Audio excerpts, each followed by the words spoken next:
It is really a great honor and a great pleasure for me to introduce Professor Linda Putnam to you at this moment. I don't think there's any greater pleasure that you can have as a pupil to introduce your teacher. And I'm having that honor right now. So I just wanted to say a few things about all the accomplishments she's had in her career. Professor Putnam is a renowned scholar in the fields of organizational communication, management and organization, conflict management and negotiation. She received a PhD in communication from the University of Minnesota in 1977.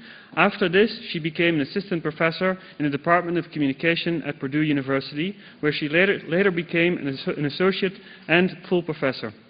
In 1993, she joined the faculty of the Department of the Speech Communication at Texas A&M University. Here, she served as a department head and director of the program on conflict and dispute resolution in the Bush School of Government and Public Service, and then went on to become a Regents Professor and the George T. and Gladys H. Abel Professor. Since 2007, Professor Putnam is a member of the faculty of the Department of Communication at the University of California, Santa Barbara.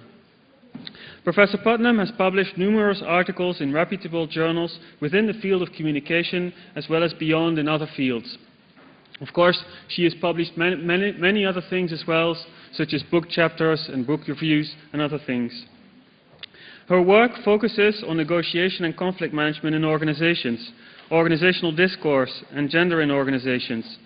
She is particularly well known for her seminal work on communication strategies and tactics in teachers' bargaining, her influential writings on the interpretive turn in organizational communication studies, and especially nowadays, her skillful use of different discursive lenses to study a variety of questions related to processes of organizing.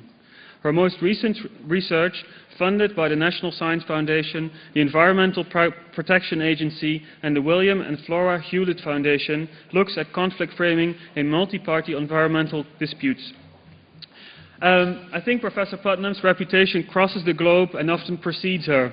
She has presented keynote and invited addresses in Brazil, Denmark, Mexico, Germany, the Netherlands, Korea, and Australia, and she has served as an external reviewer for communication programs in the United States, Europe, and Australia. She is an ICA Fellow, a distinguished scholar of the National Communication Association, and a 2005 recipient of the Stephen H. Chafee Career Productivity Award from ICA.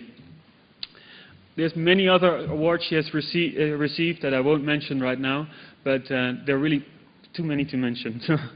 In addition to all of this, she's the past president of 3 professional societies or associations: the International Communication Association, the International Association for Conflict Management, and the Council of Communication Association. She's been on numerous editorial boards as well, and she has edited 4 handbooks that are quite well known. Now, besides all of this, besides all these impressive professional achievements, I just would like to emphasize what a wonderful human being Linda Putnam is. She has been my and so many other people's mentor for so many years, and during the time that I've known her, she has consistently shown tremendous care about the people with whom she works, both professionally and personally. Hence, while many people know her for her outstanding work, I want to underline Professor Putnam's warmth, compassion, and dedication as well, since it is by combining great professional achievement with great humanity that she embodies the truly exceptional scholar she is. Now, without further ado, I just would like to introduce Professor Putnam, and her speech is titled Dialectics, Contradictions, and the Question of Agency. Thank you. Thank you.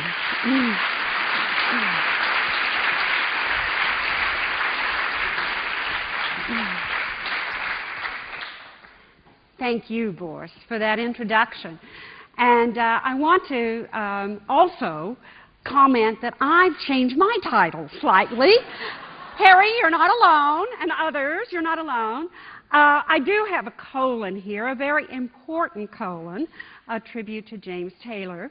When I first submitted the title of my talk, I was really going to kind of look at something with agency and Bakhtin, and I had a number of things I was going to tease out. And as I began to do this, I realized what an absolutely incredible opportunity this was.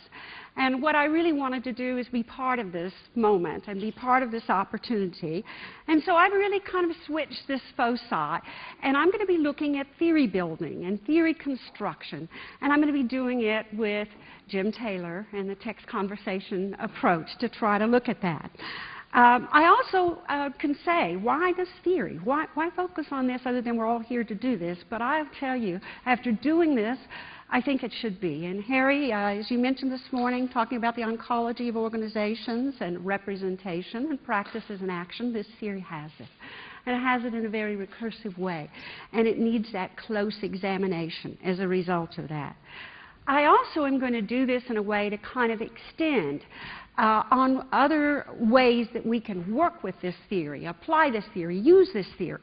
And you know what's been so exciting is that this conference has been amazing that way. I have heard some absolutely incredible papers that are actually examples of things I wrote down to recommend, and I will be referring to a few of these. I also want to pay tribute to the organizers of this conference. This has been an amazing venue. You have done a terrific job, and we are all the benefactors of this, and thank all of you, the Montreal School, for this. Let me start in. First of all, I want to say that the fields of organizational communication and organizational studies have really changed dramatically in the past decades. The growth of postmodern thinking, extensive work on discourse approaches, theory developments on the links between communication and collective action typify a lot of these changes during this last decade. And clearly, James Taylor has made an indelible imprint in shaping the terrain and the contours of this landscape. While most scholars were just beginning to talk about discourse in the early 1990s, Jim was writing his first two books that set forth the initial ideas about organizations as conversations and text. 15 years later, we refer to this as the Montreal School, and I also want to give the caveat Jim gave to us yesterday. It's a unified but also a very diverse group of people within the Montreal School, but they do focus on a similar theoretical arena. It includes a host of scholars and students, many of you here, who have been involved in this enterprise, 5 books, numerous articles, chapters rich with complexity and theory development, and multiple constitutive views of organizations. What is wonderful has been grounded in empirical research. The influence of this work is evident in its application to discussions of coordination, referred to a Quinn and Dutton piece in the Academy of Management Review, to discourse in institutions. A couple of our colleagues sitting here, Hardy and Grant and Oswick, have used this. Self-organizing systems, communication technology, collaborative action, and a host of other topics, as this conference really indicates. This keynote embraces this school and pays tribute to